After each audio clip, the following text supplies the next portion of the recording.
I was in college at the College of Emporia in Emporia, Kansas. And I tried to enlist in the Navy Air Corps in the summer of 1941. They turned me down for some reason.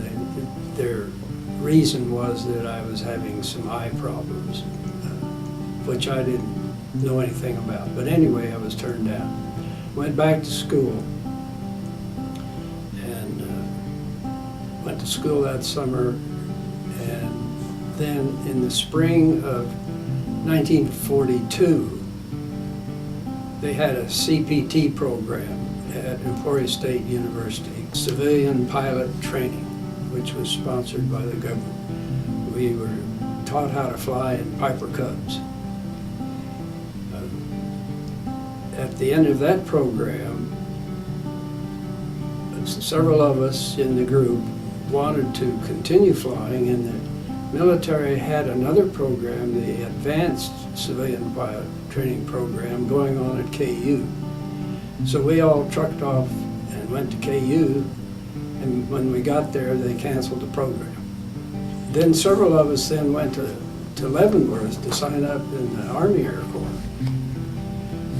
We got our paperwork started, and we stood around there, and the longer I stood in line, the less I liked it. So we left. I left. Went back to Kansas City and tried the Navy again, and they accepted me this time. They then sent us to Memphis, Tennessee for primary flight training. And there we learned to fly the Navy planes. We flew the N2S Stearman, a biplane, and we were there about 3 months. They then transferred us to Pensacola, and we were there then in various stages of the flight training, different airplanes, different airfields in the Pensacola Command. Finished that and graduated in October of '43. Got the wings, came home, got married, went back to Pensacola, was ordered to Atlanta, Georgia, to the Instrument Flight Instructor School. Spent about 3 months in instrument flight instruction. Then went back to Pensacola as an instrument flight instructor and worked on one of the outlying fields, Whiting Field, almost all of that year. Then they sent me back to Atlanta, and I became an instrument instructor at the Instrument Flight School in Atlanta, and was there then until late 1945, the end of the war, when I was discharged.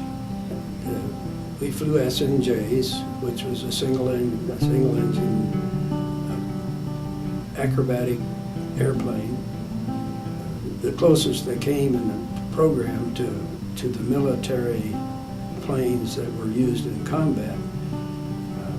We had various types of training, part of which went out over the water and gunnery runs, shooting at a sleeve that was a sleeve, just like they cut your sleeve off and tied one end of it onto the rope or cable many feet behind the airplane that was towing it, and we'd shoot at it to see for gunnery practice. I wasn't a very good gunner. My oldest brother was in the Navy, stationed at Groton, Connecticut. And as far as I'm able to determine, he was in what they call special services, junior grade, lieutenant junior grade. I do not know what his duties were. I was able on one occasion to take my next brother, both of us being in the service, and part of our training was to take students on cross-country trips. So we would take a couple students in Beechcraft and flew back to Groton, Connecticut. So the three of us were able to get together at one time. This was probably in early 45. The other brother was, at that time, was in the Army. He had finished his training at West Point. At the time, at the end of the war, I had applied to the Navy for a regular position in the regular Navy. We were Navy reserves. And had also applied and sent paperwork to get into medical school. I had done that before the war ended. Then the Navy, right after the end of the war, said, yes, we'll take you. You can have a regular appointment, but you have to make up your mind now. And I had arranged for a leave to go back to Kansas to have interviews for med school at KU. So what do you do? So, and the Navy said, we want to know now. So I told them thanks, no thanks, took my chances, had my interviews for med school, and fortunately was accepted. And so in 1946, came back to school on the GI Bill and went through med school and graduated in 1950.